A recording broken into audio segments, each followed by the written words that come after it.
네, 안녕하세요. 23년도 소방학개론 시험을 보신 여러분들 모두 고생 많으셨습니다. 네, 이번 수업 시간에는 약정보완 특강이라고 해서 여러분들이 틀렸던 것 중에서 오답률이 가장 높았던 거 탑3를 뽑아왔습니다. 네, 그래서 첫 번째, 두 번째, 세 번째 문제를 같이 진행을 해보려고 하는데 우리 단순히 어떤 부분이 틀렸는지 말씀을 드리기보다도 이 전반적인 내용에 대해서 다시 한번 이론을 같이 듣는다라고 생각을 해주시면 조금 더 좋을 것 같아요. 자, 그럼 첫 번째 문제부터 진행해 보도록 하겠습니다. 자, 오답률 1위였던 문제는요. 60.16% 정도 오답이 되었다고 해요. 어떤 문제인가 봤더니 포소화 설비에 관한 문제가 나오고 있습니다. 우리 포소화 설비는 소방시설 중에서 어떤 설비에 들어가요? 네, 소방시설 중에서 소화 설비로서 초기 진압을 목적으로 하는 그런 설비 중에 하나였습니다. 또한 여기서도 물 분무 등 소화설비 안에 들어갔었던 종류 중에 하나라고 보시면 되겠습니다. 우리 이 포소화설비에 대해서 확인을 해주셔야 되는데 일단 설비 들어가기 전에 약재들에 대해서 한번 보고 넘어가겠습니다. 포소화약재는 폼소화약재라고도 합니다. 왜냐? 거품 형태로 얘가 방사가 돼서 질식 소화를 할 거기 때문에 거품, 우리 폼 클렌징 할 때 그 폼을 생각을 해주시면 되세요. 그래서 폼이라고 하는구나 라고 보시면 됩니다. 정의를 일단 먼저 보자면 포소화 약재는 물의 소화 능력을 향상시키기 위해서 거품을 방사할 수 있는 약재를 부가적으로 첨가를 해서 질식 냉각 유화 소화 효과를 얻을 수 있도록 만든 소화 약재다라고 합니다. 자, 여기서 물이라고 하는 것은 지금 약재에 대해서 수계, 가스계로 나눌 건데 어떤 계에 들어간다는 얘기인가요? 네, 맞아요. 수계구나 라고 보시면 됩니다. 소화약재는 크게 수계와 가스계로 구분을 할 수 있는데 그 중에서도 수계구나 라고 체크를 해주시면 되세요. 장점 한번 가서 보시면 물 소화약재에 비해서 소화 효과가 좋으며 가연성 액체, 위험물, 화재에 대해 소화 효과가 크다라고 나오고 있습니다. 여기서 가연성 액체 위험물이라고 하는 것은 어떤 위험물들을 얘기를 하고 있는 건가요? 네, 유류 화재로서 인화성 액체, 사류 위험물에 대한 화재를 얘기한다라고 보시면 되겠습니다. 일반 화재 시에는 화재 지점에 직접 주수가 어려운 경우에 주로 사용한다. 그래서 일반 화재 시에는 그냥 하나의 방호구역을 가지고 그냥 다 거품을 넣어가지고 아예 질식을 할 수 있게끔 만들어 줄 거고요. 유류 화재 시에는 가연성 증기의 발생을 차단하고 우리 인화성 액체들이기 때문에 인화점이 낮아요. 그래서 계속적으로 가연성 증기를 발생시키면서 가연성 혼합기를 형성을 할 겁니다. 위험하겠죠? 그래서 그렇게 증기 발생을 방지하기 위해서 유류 표면에 폼으로써 띄워주게 되는 거구나 라고 보실 수 있습니다. 또한 주수 효과로 인한 화재 확대를 방지한다. 우리 유류 탱크에서 화재가 났을 때 주수를 하면 안 됩니다. 이유가 뭔가요? 물을 넣게 되면 비중이 크기 때문에 얘가 아래로 쭉 깔리겠죠. 그래서 나중에 물을 더 첨가했을 때 이 유류 표면 자체가 넘칠 수 있습니다. 우리는 이러한 행위 자체를 연소점이 확대된다, 연소면이 확대된다 라고 표현을 할 거예요.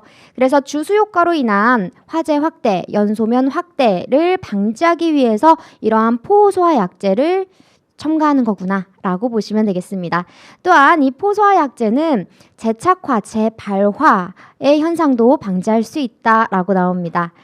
다만 안 좋은 점도 있겠죠. 소화 이후에 약재의 잔존물로 인한 2차 오염을 발생시킬 수 있다. 수계에서는요.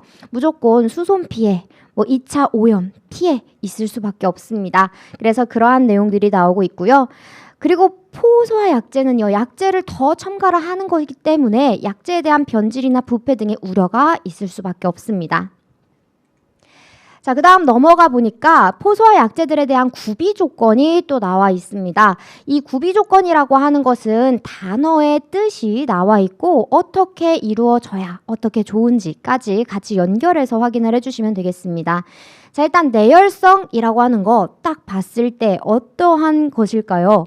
네, 단어 자체에서 우리 정의를 볼 수 있어요.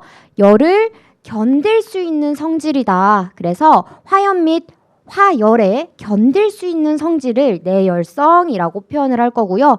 내열성이 강하면 강할수록, 좋으면 좋을수록 당연히 포 자체가 깨지지 않기 때문에 좋겠죠. 네, 그래서 포가 파괴되지 않는다, 더 좋다라고 보시면 됩니다. 내유성은요? 내유성, 유류에 견딜 수 있는 성질을 내유성이라고 할 겁니다. 그러니까 기름에 섞이지 않고 포 자체가 잘 보존될 수 있는 그런 성질을 내유성이라고 할 거예요. 얘도 마찬가지로 내유성이 좋으면 좋을수록 더 좋은 포가 될 수 있겠죠. 근데 여기에서는 더 나아가서 표면 하 주입 방식을 사용할 수 있다라고 나오고 있습니다. 얘는 또 무슨 말이냐면 우리 마찬가지로 유류 탱크를 이렇게 그려놨어요. 이 안에서 유류가 타고 있겠죠. 보통은 요 윗부분에 이렇게 해서 방출구를 만들어 줄 겁니다. 포 방출구를 이렇게 해서 만들어 주면 얘가 나중에 화재가 났을 때 요 유류 표면 위로 싹 하고 뜰 수 있게끔 할 거예요. 이렇게 해서 질식을 시킨다라고 보시면 되는데, 이때 내유성이 좋은 그러한 포 약재들은요, 표면 하 주입 방식을 적용해가지고 여기서부터 이제 포가 나오는 거예요. 만약에 내유성이 안 좋다 그러면 이때 유류에 의해서 전부 다 섞이면서 포가 제대로 올라가지 못할 거예요. 내유성이 좋은 그러한 약재들만 가지고 표면화 주입 방식을 적용해서 유류 표면 위로 똑 하고 올라갈 수 있게끔 만들 수 있습니다. 그래서 내유성이 좋으면 표면화 주입 방식을 사용할 수 있다라고 나오고 있는 거예요. 자, 그 다음 세 번째, 유동성이라고 하는 것은 말 그대로 유동을 얼마만큼 잘하느냐에 대한 성질이라고 보시면 되겠습니다. 포가 유면에서 확산시킬 수 있는 그런 성질이래요. 그러니까 유동성은 좋으면 좋다. 유동성은 좋으면 화면을 빠르게 덮여서 여기 있는 유류 표면 위에 빠르게 덮이기 때문에 소화 속도가 빠르다라고 하고 있습니다. 그래서 얘도 유동성이 좋으면 좋은 거고, 네 번째, 접착성은 말 그대로 접착할 수 있는 성질을 얘기를 합니다. 포가 유면에 잘 흡착할 수 있는 성질, 잘 접착될 수 있는 성질을 얘기를 하는 거겠죠. 얘도 마찬가지로 접착성이 좋으면 좋다라고 보시면 됩니다. 만약에 불량할 경우는요, 좋지 않으면 바람에 의해서 외부 요인들에 의해서 포가 빠르게 깨질 수가 있겠죠. 네, 그래서 포가 달아난다라고 하는 표현을 사용을 하고 있습니다. 다섯 번째, 소포성. 소멸된대요. 포가 소멸되는 성질을 소포성이라고 하겠죠. 소포성은 좋으면 좋을까요? 아니죠. 소포성이 크다라고 하는 것은 포가 그만큼 빠르게 없어진다라고 하는 표현이기 때문에 소화 성능은 떨어진다, 소화 효과가 없다라고 보셔야 되겠습니다. 얘만 조금 다르다라고 생각해 주시고요. 발포성이라고 하는 것은 일정한 발포 배율, 팽창비가 필요한데 얘는 나중에 우리 발포, 저발포를 할 거냐, 고발포를 할 거냐, 팽창비에 따라서 다시 한번 나눠보도록 하겠습니다. 일곱 번째, 부패, 변질이 강해서 경련 기간이 길어야 된다라고 하는 특징까지 한번 볼 수가 있고요. 이 포소화 약재의 발포 방법에 따른 분류 넘어가 보도록 하겠습니다. 자, 발포 방법에 따라서 화학포와 그리고 기계포로 나눠볼 수가 있어요. 얘는 무슨 말이냐?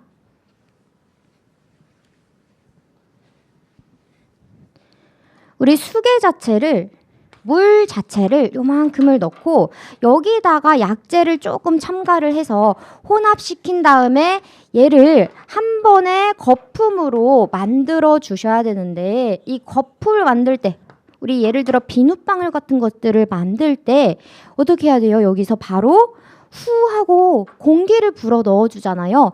마찬가지 개념으로 공기를 어떻게 주입시키느냐에 따라서 이 폼을 만드는 데 있어서 공기를 어떻게 주입시키느냐에 따라서 화학포와 기계포로 나뉜다고 보시면 되겠습니다. 이 화학포는 화학 반응에 의해서 생성된 탄산가스, 즉 이산화탄소, 이 가스를 주입해가지고 폼을 만든다고 보시면 돼요. 그래서 화학포라고 하는 것은 2개 이상의 소화약재를 혼합해서 형성된 포를 의미한다. 아무래도 약재 2개를 같이 섞다 보니까 어떠한 현상이 발생될까요? 네, 약재 자체가 섞여서 소화 성능이 떨어질 수 있겠죠. 변질될 수 있습니다. 그래서 현재는 사용하지 않고 있는 포 방식이에요. 그렇다면 우리나라에서 사용하고 있는 포 방식은 어떤 방식이냐? 기계포, 얘는 공기포라고도 합니다. 왜냐? 공기를 직접 주입하는 방식이기 때문에 그렇다라고 보시면 되세요. 펌프 등으로 소화약제를 강제로 흡입한 후에 공기를 주입해서 포를 생성하는 방식이다. 그래서 약제와 반응하는 그런 화학 반응이 아니라 우리가 이 공기 자체를 주입하는, 강제 주입해서 만드는 그러한 포라고 보시면 되겠습니다. 현재는 기계포밖에 사용하지 않고 있고 우리 약제에 대한 종류들에 따라서 다시 한번 5가지의 포로 나누고 있습니다. 이 약제들은요, 담백포, 불 속의 계면활성제포, 불화담백포 이런 식으로 쭉 나열을 할 건데요. 여기서 중요한 거는 그냥 특징 자체를 체크하고 넘어가시면 되겠습니다. 아무래도 내용 자체가 조금 많기 때문에 비교하시면서 확인을 하는 방법을 채택하셔야 돼요. 자, 담백포부터 가보자면 담백포는 단백질 생각나시죠? 네, 맞아요. 동식물의 가수분해한 단백질을 가지고 만든 포약제라고 보시면 됩니다. 아무래도 단백질을 가수분해했다라고 했기 때문에 얘는 변질부패가 심해요. 그래서 가장 보관 기간 자체가 짧다. 유지, 보수하는데 조금 시간이 걸린다. 조금 노력을 가해야 된다라고 보시면 되겠습니다. 그렇기 때문에 많이 사용은 하지 않고 있습니다. 얘는 가장 큰 특성이 무엇이냐? 접착성, 안정성, 내열성이 우수하기 때문에 포가 잘 소멸되지 않습니다. 네, 그리고 가격이 저렴하고 인체에 무해하대요. 사실 이러한 성능이 우수할 뿐 나머지는 다 좋지 않다라고 표현을 하고 있습니다. 내유성이 낮아서 오염 발생할 수 있고요. 유동성이 낮아서 유면을 덮는데 시간이 걸린대요. 무슨 말인가요? 소화 속도가 조금 더 걸린다라고 표현을 하시면 되겠습니다. 그래서 얘는 내열성 우수하구나, 포가 잘 살아남는구나 까지만 보시고 넘어가시면 되겠습니다.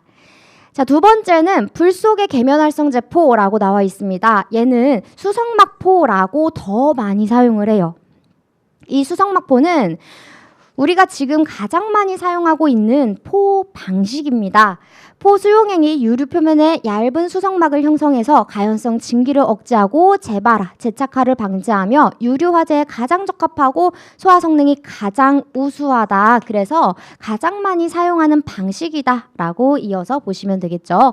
얘는 유동성이 좋아서 속도도 빠르고요. 내유성이 커서 표면화 주입 방식도 사용 가능하대요. 그리고 우리가 라이트워터 또는 AFF라고도 부를 수 있다라고 표현을 하고 있는데 얘는 그냥 상표명이라고 보시면 됩니다. 우리 마치 셀로판 테이프를 스카치 테이프라고 하는 것처럼 상표명이라고 그냥 생각해 주시면 되세요. 그 다음 화학적으로 안정하기 때문에 장기 보존이 가능하고 중요한 것도 나오고 있습니다. 내 약품성이 뛰어나대요. 우리 이전에 정의에서 내 약품성이라고 하는 정의를 보지 않았지만 얘도 추측을 해보실 수 있습니다. 약품성에 견딜 수 있다. 즉 자기의 성질을 보존할 수 있는 그러한 성질이라고 보시면 돼요. 다른 약재들과 같이 섞였을 때 그때 자기의 성질을 잃어버리는 애가 아니라 자기의 성질을 고수할 수 있는 그런 친구다 라고 보시면 되겠죠. 네, 약품성이 뛰어나서 분말 소화 약제하고 같이 섞어서 쓸 수가 있대요.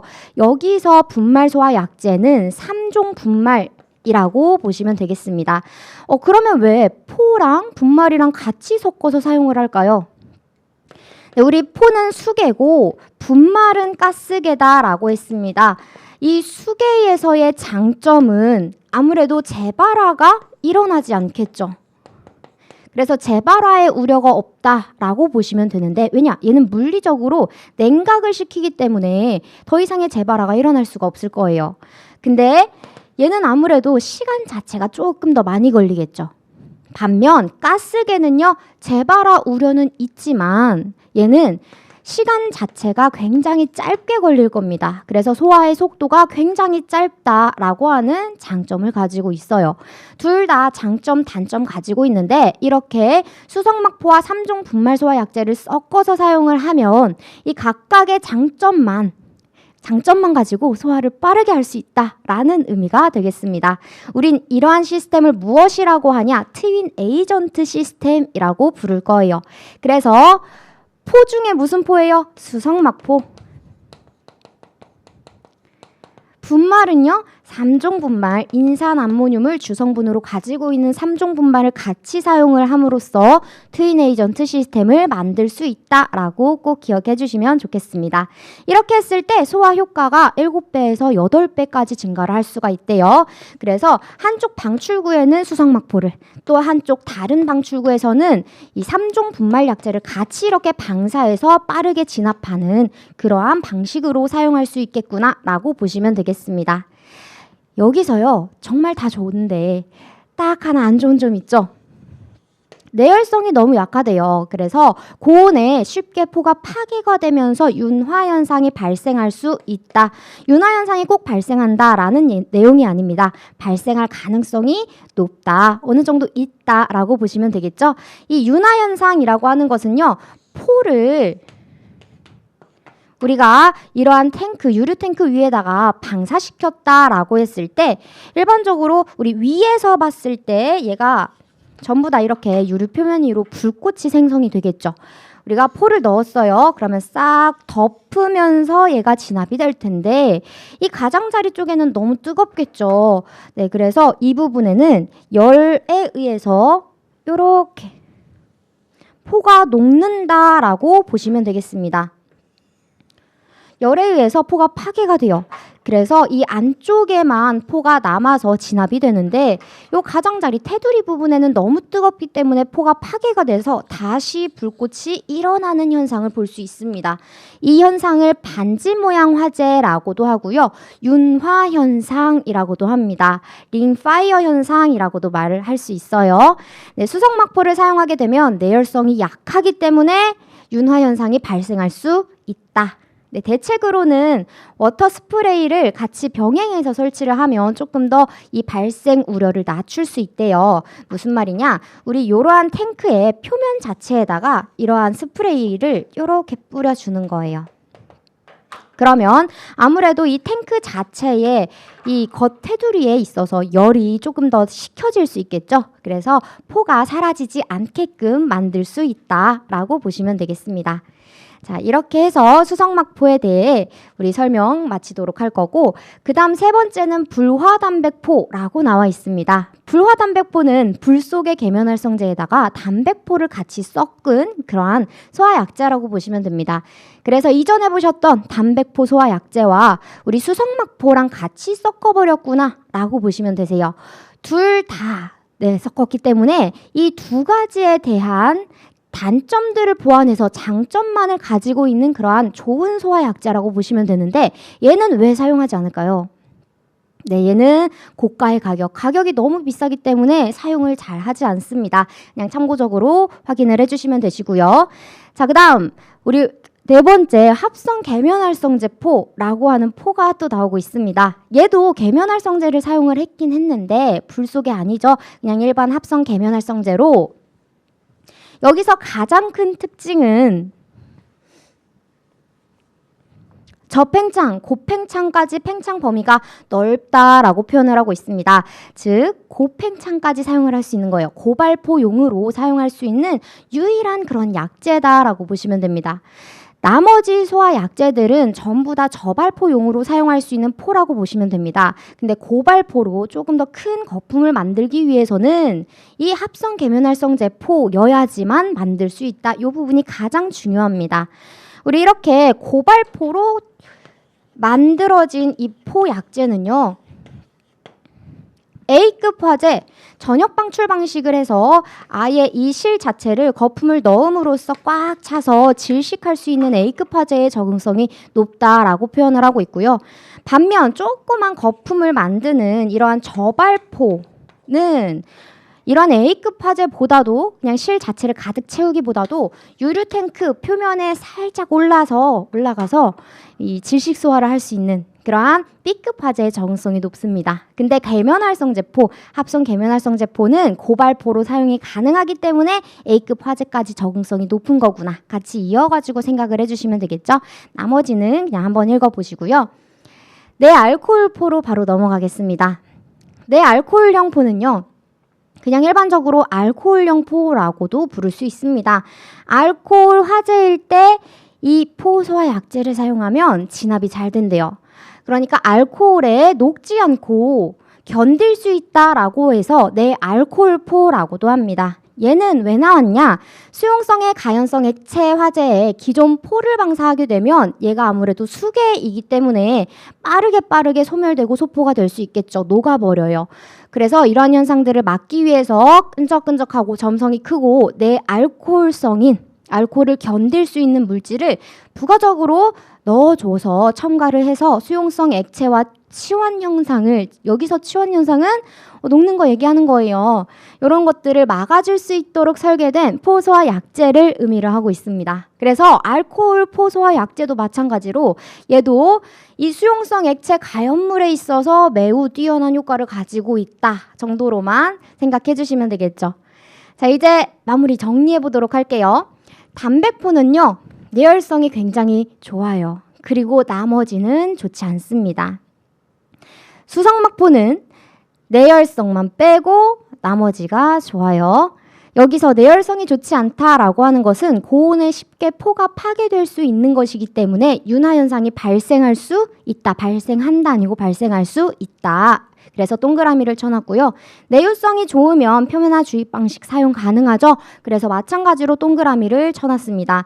그래서 얘하고 살짝 반대가 되는 느낌이 있다라고 보시면 되시고, 우리 이러한 장점들만 가지고 사용할 수 있도록 불화단백포를 만들었습니다. 이 불화단백포는 너무 가격이 비싸서 사용을 잘 하지 않는 포다.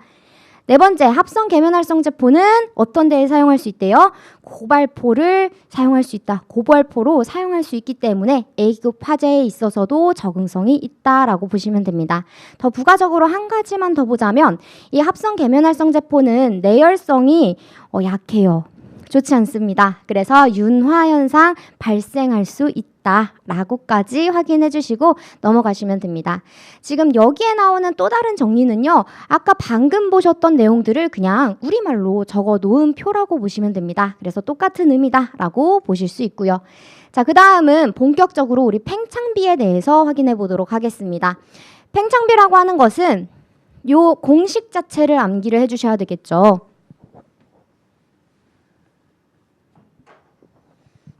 발포된 포의 최적을 무엇으로 나눈대요? 포를 만드는 데 필요한 포 수용액의 최적. 그래서 우리 간단하게 발포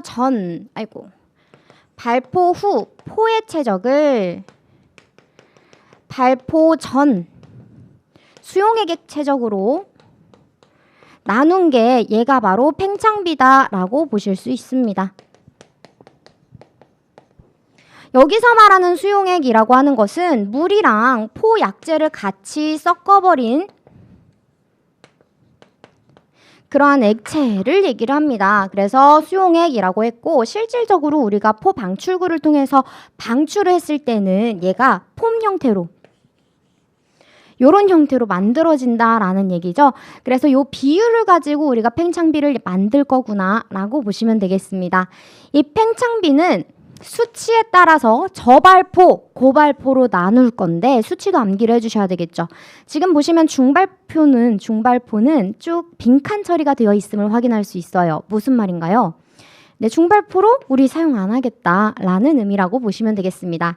저발포는 이 팽창비 자체가 20 이하일 때 저발포라고 합니다. 저발포로 사용했을 때는 몇 급 화재에 적응성이 있다고요? 네, B급 화재에 적응성이 있다라고 보실 수 있는 거예요. 자, 이 저발포라고 하는 것은 이러한 물에다가 약재를 섞었더니 공기 불어 넣겠죠. 이 공기를 불어 넣어서 폼을 만들 텐데 요만큼밖에 생기지 않은 거예요. 얘가 저발포. 그러니까 이 입자들, 포의 입자들이 작은 애들, 얘가 저발포다 라는 내용이고요. 그 다음 고발포는 팽창비가 일단 20보다 크겠죠.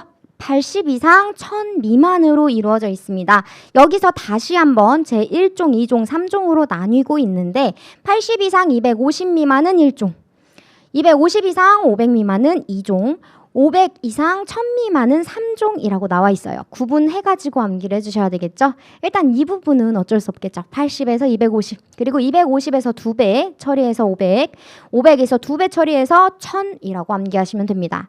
주의하셔야 되는 점은 저발포는 이하 기준에 따르지만 고발포는 미만 기준에 따른다. 이 부분이 조금 헷갈릴 수 있기 때문에 한번 밑줄 쳐주셔야 되고요. 만약에 이렇게 고발포다라고 하면 같은 양의 물과 아이고 물이 조금 더 많은 것 같으니까 밑으로 그려볼게요. 물과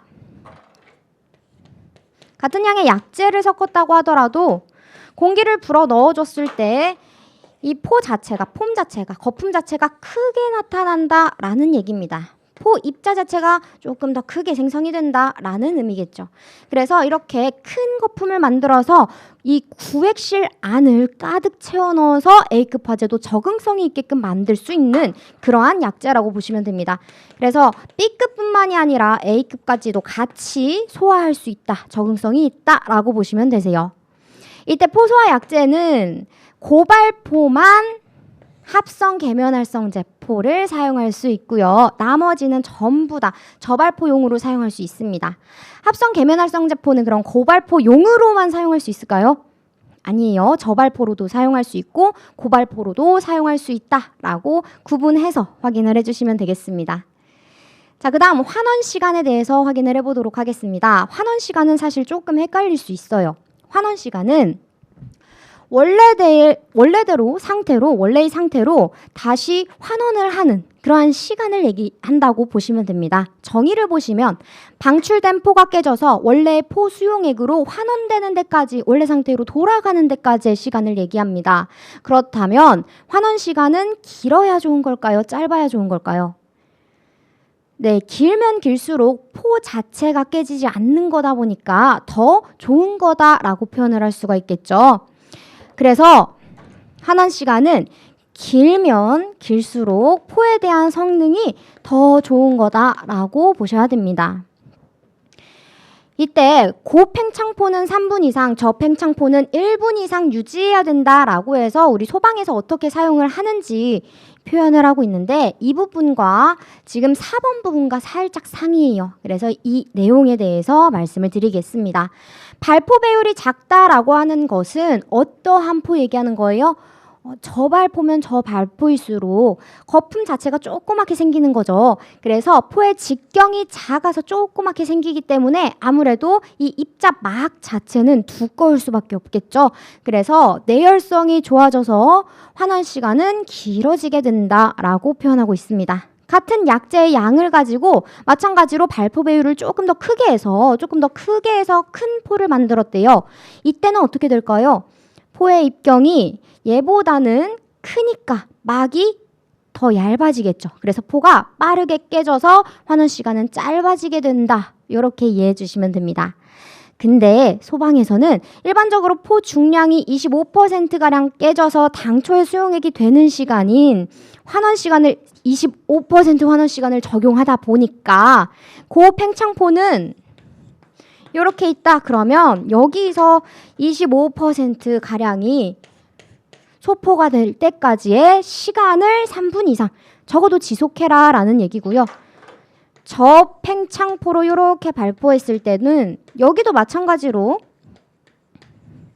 25% 요만큼이 깨질 때까지의 시간, 이 환원 시간을 1분 이상 유지해라 라고 나오고 있는 겁니다. 그래서 이 환원 시간에 대한 내용이 25%이기 때문에 소방에서는 마치 고발포가 더 길어야 된다라고 표현이 되고 있지만 얘하고는 기준 자체가 다르기 때문에 그냥 상이한 부분이다. 이렇게 이해를 해주시면 되겠습니다. 그래서 여러분들은 4번 내용을 가져가시면 되시고요. 자, 다시 문제 돌아와서 25번 문제 마저 풀어보도록 하겠습니다. 포소화 설비에 관한 설명으로 옳지 않은 것은 팽창비는 우리 최종 발생한 포 수용액의 최적이에요? 아니죠. 발생한 포의 최적을 뭘로 나눈다고요? 원래 포 수용액의 최적으로 나눈 값을 얘기한다. 그래서 1번 부분이 틀렸다라고 보실 수가 있습니다. 자, 그럼 2번 부분은 맞나요? 연성계란 대기압 이상의 압력과 대기압 이하의 압력을 측정할 수 있도록 만든 계측기를 말한다. 얘는 맞는 내용이고요. 대기압 이상의 압력만 측정한대요. 얘는 압력계. 대기압 이하의 압력만 측정한다. 그러면 진공계다 라고 보실 수가 있겠죠. 세 번째, 국소 방출 방식이란 소화약제 공급 장치에 배관 및 분사 헤드 등을 설치하여 직접 화점에 소화약제를 방출하는 방식을 얘기한다. 얘도 맞는 지문으로서 국소라고 한다면 고정식 공급 장치에다가 배관 및 분사 헤드를 화점으로 가져다가 쏠 수 있게끔 만들어 놓은 방식을 얘기하는구나 라고 보실 수 있습니다. 그래서 국소는 소방 대상물 단위별로 나눠 가지고 이 약제를 저장을 할 거고요. 그럼 전역 방출 방식은요, 얘는 고정식 공급 장치에다가 배관 분사 헤드마저 고정식으로 설치를 하는 거예요. 그래서 실 자체에다가 약제를 들이붓는 그러한 방식으로 사용한다라고 볼 수가 있겠죠. 자, 그 다음 호스릴은요. 호스릴 방출 방식은 애초에 이 공급 장치도 이동식, 배관 분사 헤드 마찬가지 이동식이에요. 그래서 전부 다 이동식으로 만들어 놓은 그런 간이형이다라고 보실 수 있습니다. 자, 4번 프레저 사이드 프로포셔너 방식이란 펌프의 토출관에 압입기를 설치하여 포소화 약제 압입용 펌프로 포소화 약제를 압입하여 혼합하는 방식을 얘기한다. 지금 프레저 사이드라고 하고 있습니다. 얘는 무조건 압입용 펌프가 따로 부가적으로 설치된 그러한 방식을 얘기를 하고 있습니다. 우리 사실 이 프레저 프로포 방식은 이전에도 많이 나왔기 때문에 헷갈릴 수 있어서 다시 한번 확인을 하고 넘어가겠습니다. 포소와 약제 혼합 방식에 따라서 우리 프로포셔너 방식을 4가지 방식으로 나눠볼 수 있습니다. 라인 프로포셔너부터 확인을 해보자면 얘는 펌프와 발포기의 중간에 설치된 벤추리관의 벤추리 작용에 의하여 포소와 약제를 흡입 포단파는 방식이다. 여기서의 키포인트는 벤추리관입니다. 우리 수원이 이렇게 있고 펌프가 이렇게 있다라고 했을 때 이 혼합기를 이렇게 설치해서 약제를 흡입할 수 있도록 만들어 놓은 시스템이라고 보시면 됩니다.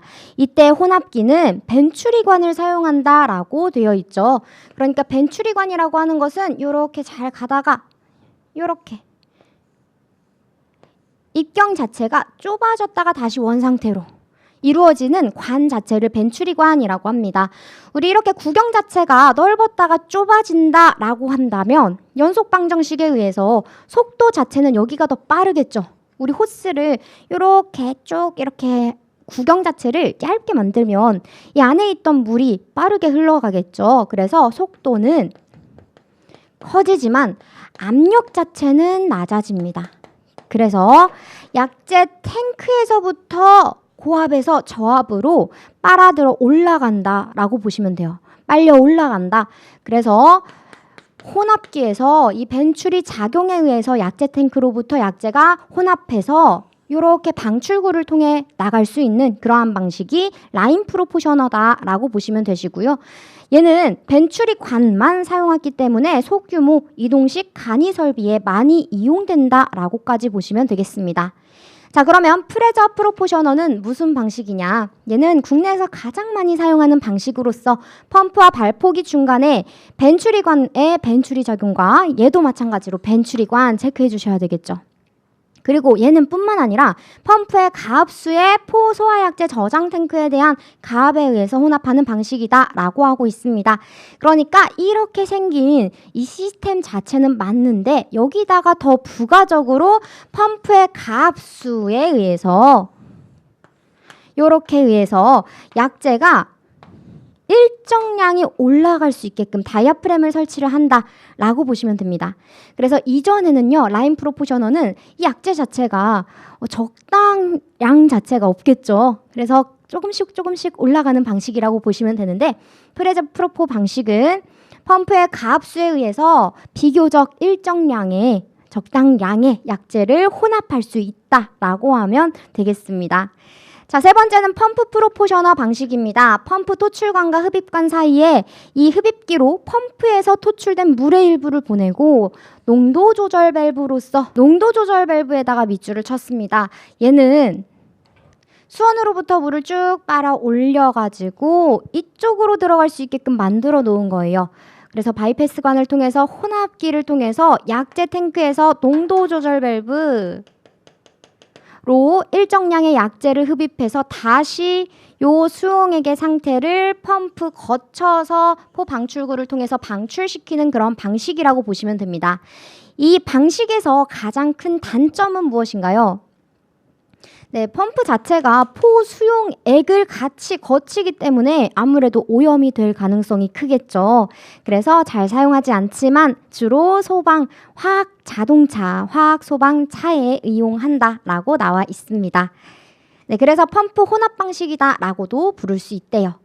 자, 마지막 네 번째는 프레저 사이드 프로포셔너 방식입니다. 얘는 펌프의 토출관에 압입기를 설치해서 포소화 약재 압입용 펌프로 포소화 약재를 압입시켜서 혼합하는 방식이다. 얘도 밑줄을 쳐주셔야 되겠죠? 중요한 부분, 중요한 포인트는 압입용 펌프입니다. 그래서 이전처럼 이렇게 같이 진행을 할 건데 얘는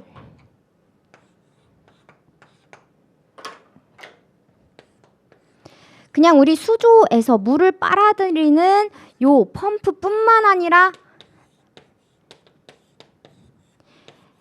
약재에서부터 약재용, 약재 흡입용 펌프가 따로 있다라고 보셔야 됩니다.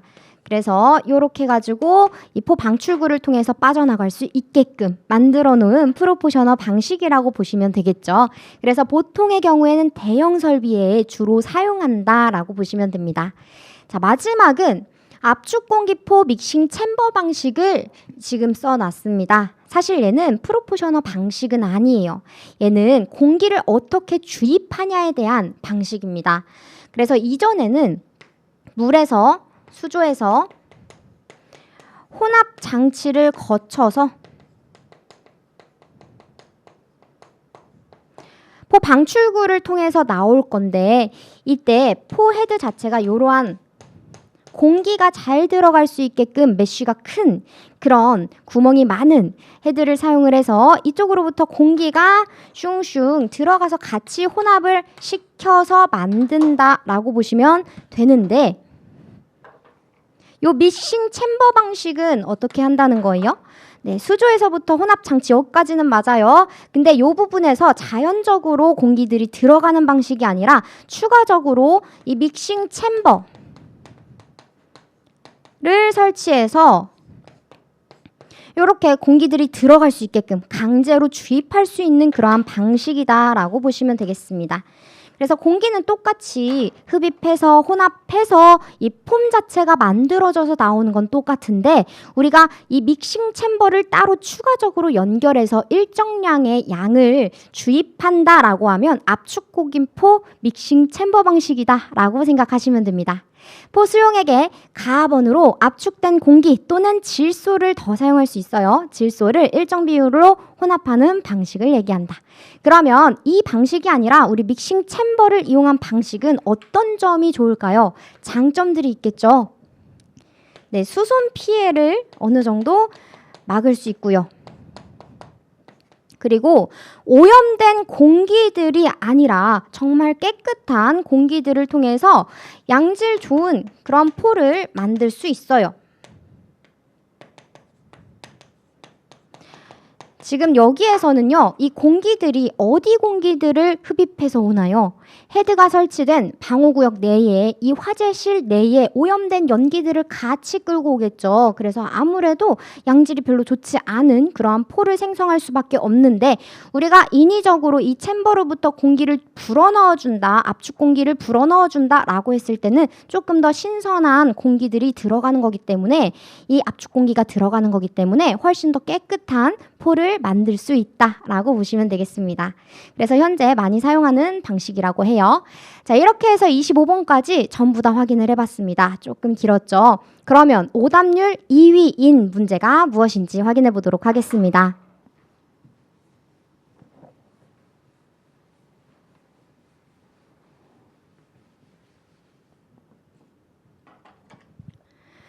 자, 오답률 2위는 오답률 자체가 48.15%였습니다.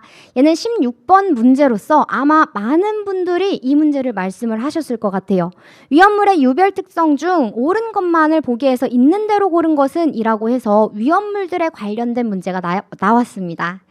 네, 물론 여러분들은 위험물 안전관리법에 따라서 위험물들에 대해서 1류부터 6류까지 각각 성상이 어떻고 각 품명에 따른 지정 수량이 어떻고 그리고 소방이기 때문에 소화를 어떻게 해야 되는지까지 확인을 하셨을 거예요. 그렇지만 다시 복습 차원으로 확인해 보도록 하겠습니다. 자, 위험물은 얘는 정의 자체가 어떻게 됐다고요? 인화성 또는 발화성을 가지고 있는 물품으로서 대통령령으로 정하는 그런 물품들을 얘기합니다. 이 위험물은 성상, 성질과 상태에 따라서 1류부터 6류까지 쭉 나누고 있죠. 1류는 어떠한 성장을 가지고 있었나요? 네, 산화성, 고체라고 하는 성질을 가지고 있었고 2류는 가연성, 고체 3류는요 자연발화성 및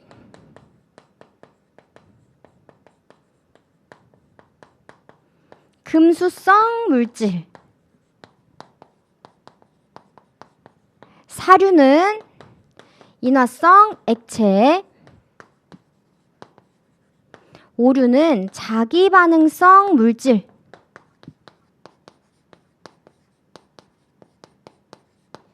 6류는 산화성 액체였습니다. 네, 여기서 물질이라고 하는 것은 그 상태 자체가 고체와 액체밖에 들어가 있지 않아요. 기체는 전부 다른 법에서 우리 고압가스 안전관리 이러한 법에서 다룬다라고 보시면 되겠습니다. 네, 그래서 1류부터 6류까지 나눠봤는데 각각에 대한 품명 먼저 확인해 보도록 하겠습니다. 아염소산 염류, 얘는 품명일 뿐이지 위험물에 대한 명칭은 아니죠. 그래서 우리 문제에 나왔던 것처럼 아염소산 칼륨, 아염소산 나트륨이라고 해서 위험물 자체의 명칭이 쓰여 있다고 하더라도 얘는 아염소산 염류에 들어가는 친구구나, 1류 위험물에 속하는 그런 친구구나 라고 생각을 해주셔야 됩니다. 염소산 염류도 마찬가지, 과염소산 염류 마찬가지예요. 무기과산화물 요런 애들은 50kg다. 그래서 아염과무 50 암기해 주시면 되시고 부질류 300 취소 괄호 쳐서 나와 있는데 얘는 우리가 알고 있는 취소 아니에요. 이름 자체가 명칭 자체가 요렇게도 부를 수 있다. 얘 개념으로 보셔야 됩니다. 그 다음 과망간삼 염류 과중천 2류는 가연성 고체들로서 황정류 100 그리고 철금마 얘네들은 분진들이죠. 500 인고천 앞글자 따서 암기해 주시면 됩니다. 1류와 2류는 전부 다 어떤 소화해야 된대요? 네, 주수를 해야 한대요. 물을 통해서 냉각 소화를 해야 한다라고 보시면 되시고 그 중에서도 무기과산화물은 물 닿으면 산소가 발생되기 때문에 질식을 해야 된다라고 보셔야 됩니다. 물 닿으면 산소 발생해서 산소가 지연성 가스죠. 그래서 오히려 더 연소를 빠르게 할 수 있어요. 빠르게 더 도와줄 수 있다. 그래서 소화가 이루어지지 않아서 질식을 해야 된다라고 보시면 되시고 마찬가지 2류에서도 철금마 요런 애들은 물과 닿으면 수소가 발생하겠죠. 수소는 가연성 가스죠. 네, 연소 범위가 있는 가연성 가스였습니다. 그래서 오히려 더 연소를 확대시킬 수 있는 그런 친구예요. 그렇기 때문에 마찬가지 질식 소화를 해야 된다라고 보시면 되겠습니다. 자, 3류 가보도록 하겠습니다. 3류는 칼나 RR 전부 10kg, 황린 20kg. 우리 황린 조금 중요하죠. 그 다음 RU OK 50kg. 그 다음 수소화물, 인화물, 탄화물 요런 애들은 300kg다. 나머지는 전부 다 300kg다. 이렇게 암기하시면 됩니다. 마찬가지 금수성 물질이죠. 물 닿으면 안 되는 물질들이에요. 그래서 얘는 질식 소화를 꼭 해줘야 되는데 예외적인 애는 황린입니다. 황린은 자연발화성 성질만 가지고 있는 특수한 물질로서 얘는 자연발화점이 너무 낮아서 자연발화를 원활하게 잘 하는 그러한 친구래요. 그래서 물 속안에다가 저장을 한다라고 했죠. 이 물에다가 저장을 한다는 것은 반응성이 없다라는 의미이기 때문에 황림만 주수를 통해서 냉각 소화를 할 수 있다라고 보셔야 되겠습니다. 자, 사류 가보도록 하겠습니다. 사류는 인화성 액체로서 우리가 인화점에 따라서 특수인화물 제1석유류, 2석유류, 3석유류, 4석유류, 동식물 유류까지 나눠볼 수가 있습니다. 인화점이 너무 낮아서 인화점을 척도로 나누는구나 기억해 주셔야 되고요. 이 특수인화물도 종류들이 들어가 있었지만 우리 일단은 지금 지정수량만 보도록 하겠습니다. 특수인화물은 50리터, 지정수량 이전에는 다 킬로그램 단위 사용했지만 지금은 사료 위험물 액체이기 때문에 리터 단위를 사용한다. 기억해 주셔야 되고요. 50리터부터 시작. 제1석유류는 수용성 액체, 비수용성 액체 나눌 거지만 어떤 게 더 위험하다는 거예요? 네, 비수용성 액체가 더 위험하다라는 얘기죠. 그래서 항상 2배 차이가 난다라고 기억을 해주시고 200리터, 2배 차이 400리터라고 보셔야 됩니다. 알코올류는 이거 그대로 당겨서 400리터 보시고요. 2석유류 비수용성 액체는 요렇게 합해서 1000, 수용성 2배 2000. 제3석유류 그대로 따가지고 와서 비수용성일 때는 2000리터, 그리고 2배 4000리터까지 보시면 됩니다. 그리고 4석유류는 4000, 2000 더해서 6000 만들어 주시고요. 동식물류를 이렇게 4000, 6000 더해서 10,000까지 만들어 주시면 됩니다. 우리 동식물류 똥마니 생각해 주세요. 똥마니. 자, 그 다음 오류위험물. 네, 오류위험물 가기 전에 사료위험물은 어떻게 소화를 해야 할지 한 번 더 보도록 하겠습니다. 어떻게 소화한대요? 질식 소화한대요. 유류탱크에서 주수하면 연소면이 확대가 됐었죠. 그래서 무조건 질식 소화를 한다. 보통 보편적으로 포를 많이 이용한다 라고 했습니다. 자, 오류위험물은 자기 반응성 물질로서 굉장히 위험한 물질들, 폭탄, 폭발물들 생각해 주시면 됩니다. 유기과산화물과 질산 에스테르류는 10kg, 나머지는 전부 다 200인데 뭐만 빼고요? 히드록만 빼고 히드록은 100kg다. 여기서 가장 중요한 거는 얘네들은 주수 소화만 가능합니다. 우리 1류, 5류, 6류는 산소를 가지고 있는 산소 공급원의 역할을 할 수 있는 위험물들이었습니다. 근데 이 오류는 가연성 물질들이기 때문에 이 1류와 6류는 불연성 물질이라서 괜찮았죠. 근데 오류의 경우에는 가연성 물질이기 때문에 굉장히 위험하다라고 표현을 했는데 오류에다가 화재가 났을 때 우리가 이렇게 뭔가 약재를 더 첨가해서 약재를 방사해서 공기 중에 산소를 막았대요. 소화 효과가 있을까요? 아니죠. 산소가 계속 나올 거기 때문에 공기 중에 산소와 차단을 한다고 하더라도 제대로 질식 소화가 되지 않을 겁니다. 그래서 질식 소화는 소화 효과가 없고 주수 소화만 가능하다라고 보셔야 됩니다. 자, 육류위험물은 산화성 액체로서 과염소산, 과산화수소, 질산 이렇게 세 가지밖에 없고요. 전부 다 300kg이고 얘네들은 질식 소화한다라고 나와 있죠. 네, 지금 문제에서는 1류, 2류, 3류에 대한 위험물들 특징에 대해 물어보고 있습니다. 우리 문제풀이를 하기 위해서 특징 한번 확인을 해보도록 할게요. 자, 1류 위험물은 대부분 산소 함유하고 있습니다. 우리 인류는 산화성이기 때문에 산소를 함유한다라고 보고 있고 무기화합물이래요. 그리고 대부분 무색의 결정 또는 백색의 분말이다라고 해서 그 성질을 표현하고 있습니다. 두 번째, 불연성 물질이다라고 했고요. 가연물의 연소를 돕는 지연성 물질이다. 왜냐? 산소를 공급할 수 있기 때문에, 산소를 가지고 있기 때문에 그렇다라고 보시면 되겠죠. 물보다 크고 물보다 비중이 크고 대부분 물에 잘 녹고 수용성 위험물이 많다. 네, 그래서 물에 잘 녹는다, 수용성이다 같이 연결해서 보시면 됩니다. 단독으로 폭발하는 경우는 적어요. 그렇지만 가연물을 혼합하고 있을 때는 연소 폭발한다. 왜냐? 반응성이 커서 가열 충격 마찰에 의해서 분해되면 자기가 가지고 있던 산소를 자꾸 방출할 수 있기 때문에 그렇다고 보시면 됩니다. 여섯 번째, 무기과산화물 중 알칼리 금속의 과산화물은 그냥 무기과산화물이라고 기억해 주시면 됩니다. 얘네들은 물과 접촉하면 산소가 나와요. 얘도 마찬가지로 산소 나오고 있죠. 그래서 물과 접촉하면 안 된다. 따라서 질식을 해야 된다 라고 보시면 되겠습니다. 지금 과산화 칼륨과 과산화 마그네슘이 나오고 있는데 얘네들은 모두 다 무기과산화물에 속하는 위험물들이라고 생각하시면 되겠습니다. 자, 두 번째는 제2류 위험물들에 대한 성질입니다. 비교적 낮은 온도에서 착화하기 쉬운 가연성, 소견성 물질이다. 소견성 무슨 말일까요? 네, 연소가 굉장히 빠르게 이루어지는 성질을 얘기합니다. 우리 이와 반대말 소성 배우셨죠? 다른 의미다, 다른 용어다 라고 기억을 해주셔야 되고요. 두 번째, 산소를 함유하지 않은 얘는 산소 없어요. 강력한 환원성 물질이다. 왜냐? 얘가 탈 거기 때문에. 얘가 가연성, 고체죠. 가연성이기 때문에 이 물질 자체가 산화되는 거죠. 그래서 네, 환원성 물질이다 라고 표현을 하고 있고요. 세 번째, 대부분 비중이 1보다 크고 물에 녹지 않는다. 네 번째, 철근만은 물 또는 산과 접촉했을 때 수분이 발생할 수 있습니다. 네, 수분 아니고 수소가스. 그래서 수소가스가 발생하고 있음을 확인하시면 되시고 따라서 질식소화해야 된다까지 이어서 확인을 해주셔야 되겠죠. 또한 이러한 분말들은요. 분진 폭발 위험성이 있습니다.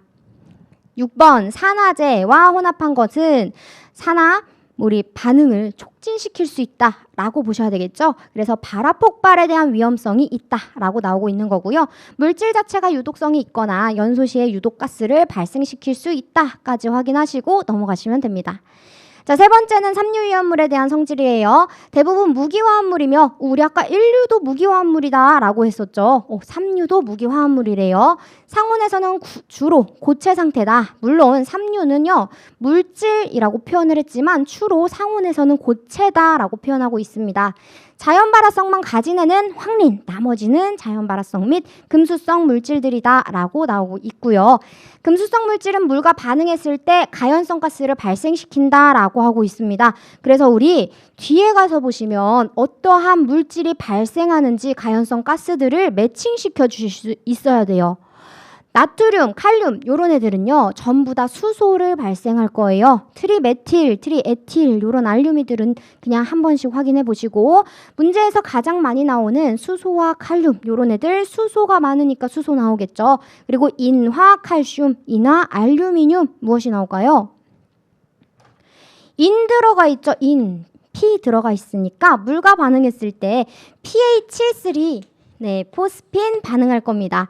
포스핀이 무조건 나온다라고 생각해 주세요. 지금 여기에는 인화 칼슘밖에 없지만 인화 알루미늄도 마찬가지로 물과 반응했을 때 포스핀 나온다. 이전 시간에 포스겐 이 연소가스, 독성가스죠. 얘하고 다르다라고 꼭 기억해 주셔야 됩니다. 탄화칼슘은 물과 반응했더니 아세틸렌이 발생할 거고요. 탄화알루미늄은 물과 반응했더니 메탄이 나온대요. 그래서 보통 이렇게 세 가지가 가장 많이 출제가 됩니다. 자, 그 다음 황린에 대해서 우리 그 특징들을 문제풀이를 하기 위해서 조금 보도록 할게요. 자, 황린은 백린이라고도 합니다. 인 자체가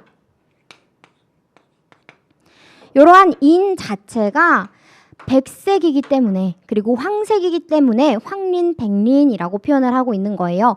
그래서 지금 사진을 살짝 가지고 왔는데 잘 보이지 않죠? 네, 위키백과에서 가지고 온 거니까 여러분들도 한번 검색해서 확인을 해보세요. 백색 또는 다망색의 고체이고 마늘 냄새와 비슷한 악취가 난대요. 그리고 발화점은 34도씨로 낮아서 자연발화의 위험이 있다. 우리 황린은 면류위험물이라고요. 네, 삼류위험물이다 라고 했습니다. 물과 반응하지 않아서 물 안에다가 저장을 해서 자연발화를 방지하는 거죠. 공기를 차단하고 260도씨 가열을 하면 정린이 된다. 정린은 P라고 해서 인 자체가 무슨 색이에요?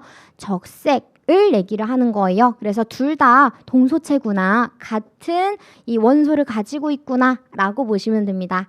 공기 중에 방치하면 액화하며 격렬하게 연소하는데 유독성 가스인 오산화인이 발생되기 때문에 위험하다라고 표현을 하고 있어요. 우리 둘 다 O2, O2 이렇게 산소와 결합하면, 즉 연소를 하면 오산화인이 발생되기 때문에 둘 다 같은 원소를 가지고 있는 동소체다라고 하는 것을 알 수가 있는 거고요. 여기서 왜 액화라고 하는 표현이 사용됐는지 정말 많으신 분들이 궁금해 하실 겁니다. 얘는 발화점이 34도씨죠.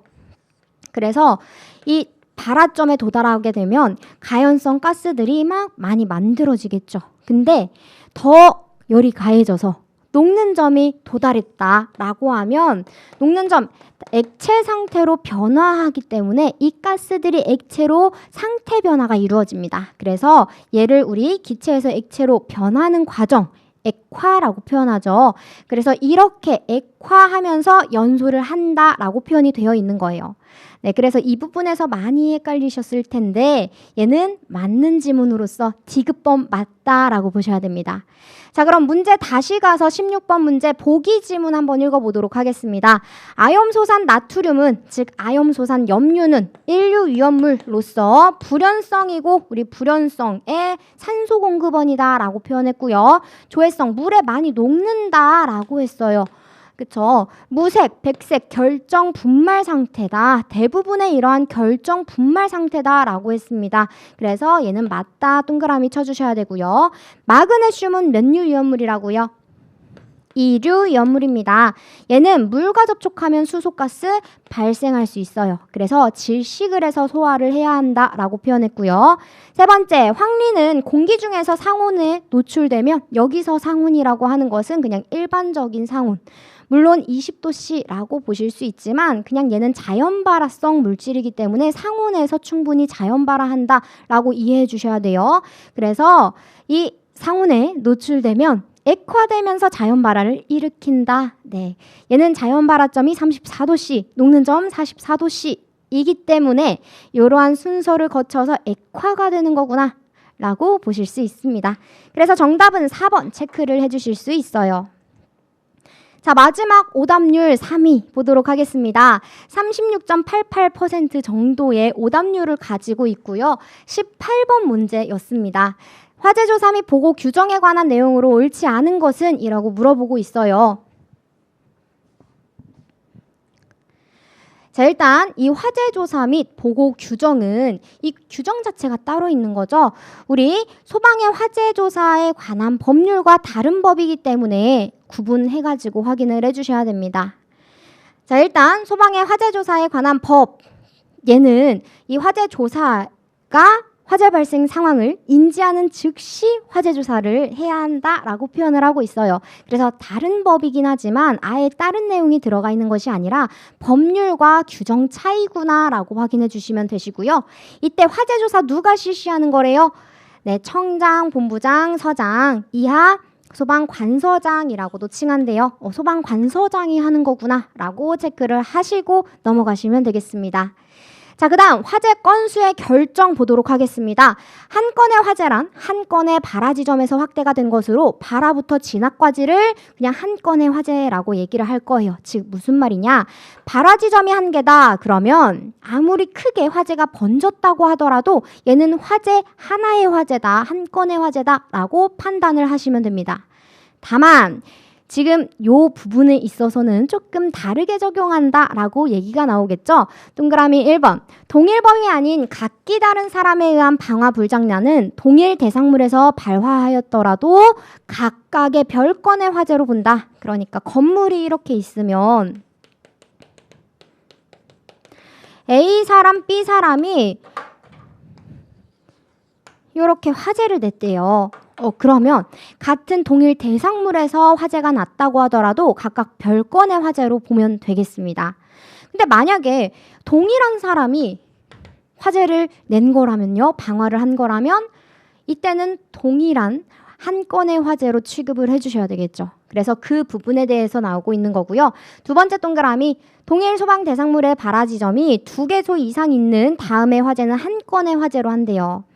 네, 어떤 말이냐? 누전점이 동일한 누전에 의한 화재이거나 지진이나 낙뢰 등 자연현상에 의해서 나오는 다발 화재, 이런 경우에 있어서는 이 지점 자체가 2개소 이상이다 라고 하더라도 한 건으로 본다. 왜냐? 스타트 지점이 이 원인 자체가 똑같기 때문에.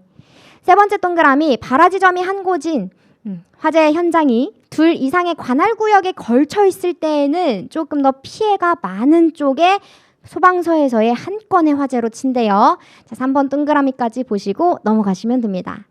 자, 그 다음 건물 동수의 산정 보도록 하겠습니다. 주요 구조부가 하나로 연결되어 있는 것은 한 동으로 하는데 건널복도 등으로 2개 이상의 동으로 연결되어 있는 것은 각각 분리해서 각동으로 한다. 각동으로 한다라고 하는 것은요.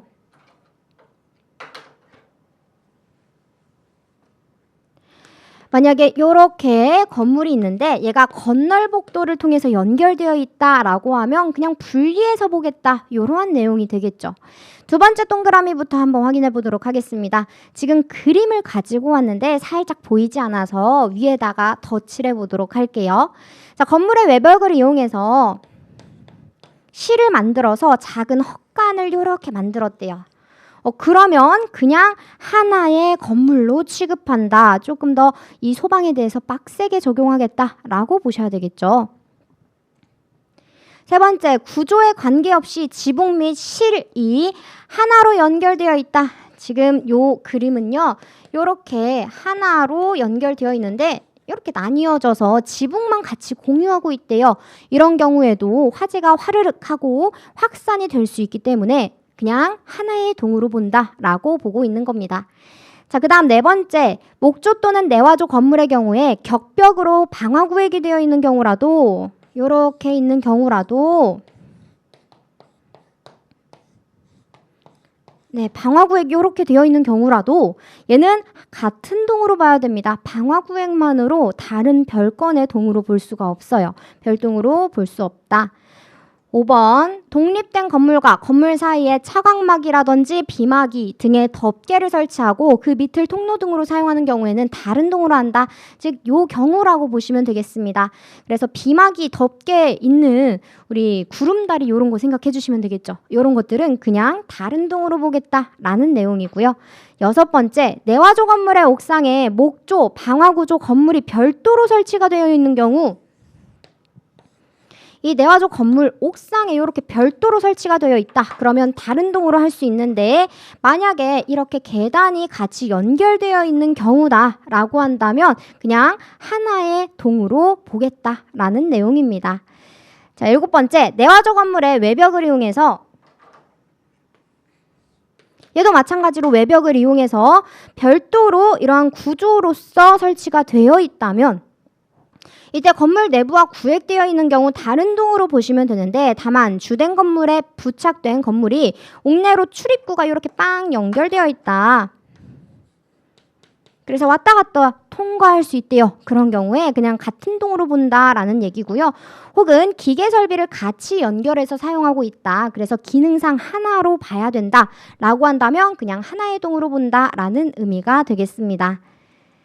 자, 네 번째, 화재 소실 정도 보도록 하겠습니다. 우리 지금 네 번째와 다섯 번째 정말 많이 헷갈려 하시는데 우리가 소실 정도에 따라서 전소, 반소, 부분소로 나눌 거고요.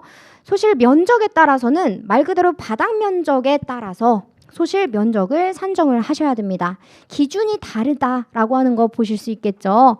자, 소실 정도는요. 건축물 구조물 화재의 소실 정도는 입체 면적의 비율에 따라서 70% 이상이다. 그러면 전소라고 한대요. 입체 면적에 따라서 70% 이상이 소실되었다. 그러면 전소. 만약에 이 미만이 소실되었다고 하더라도 잔존 부분을 보수해서 재사용이 불가능하다라고 하면 전소다라고 보셔야 됩니다. 그다음 두 번째, 반소는요. 마찬가지로 입체 면적에 대한 비율이 30% 이상, 70% 미만일 때에 이때는 반소라고 칭할 거고요.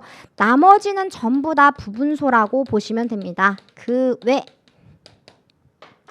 되셨죠? 그래서 우리 소실 정도라고 하는 것은 입체 면적의 비율에 따라서 30%와 70%로 나누어서 전소, 반소, 부분소라고 구분을 할 수 있구나 라고 보셔야 되겠습니다. 자, 두 번째는 자동차, 철도 차량, 선박 및 항공기 등에 대한 소실 정도도 마찬가지로 이 기준을 그대로 적용한다라고 표현을 하고 있고요. 다섯 번째, 소실 면적에 대한 산정은 어떤 기준으로요? 소실 바닥 면적으로 산정한다. 이 부분을 체크를 해주시면 되겠습니다. 자, 여섯 번째, 화재 피해액의 산정. 화재 피해 금액은 화재 당시의 피해물과 동일한 구조 용도, 질, 규모, 재건축, 재구입하는 데 소요되는 가액에서 경과 연수 등에 따른 감가 공제를 하고 현재 가액을 산정하는 실질적 구체적 방안을 따른다. 그래서 어디에 따라라, 어디에서 따라라 라고 나와 있는데 여러분들이 확인을 해주셔야 되는 부분은 건물 등 자산에 대한 최종 잔가율은 건물, 부대 설비, 구축물, 가재도구, 가재조구는 집안 살림 그러한 도구들을 얘기를 한다고 보시면 됩니다. 이렇게 조금 더 큼직큼직한 것들은 20%로 하고요. 그 외에 자산들은 전부 다 10%로 정한다라고 표현을 하고 있습니다.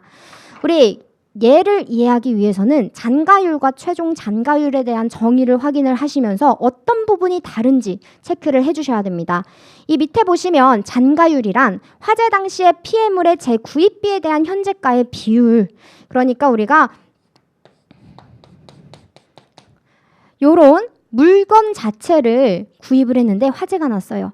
화재에 의해서 홀라당 다 타버렸다 라고 했을 때는 화재 당시에 이 물건을 구입할 수 있는 재구입 비율을 잔가율이라고 하는 거고, 최종 잔가율이라고 하는 것은 이 피해물의 경제적 내용 연수가 끝났을 때 이제 더 이상 얘가 제조가 되거나 생산이 되거나 사용하지 않아요. 그랬을 때에는 더 이상 재구입할 수가 없는 거죠. 이때는 어떻게 해야 되냐? 우리 최종 잔가율, 지금 3번 동그라미에 따라서 2%에 따라서 이 손해액을 해줘야 된다라고 나오고 있는 겁니다. 그래서 만약에 얘가 가재도구였다라고 했을 때 100만 원에 샀대요.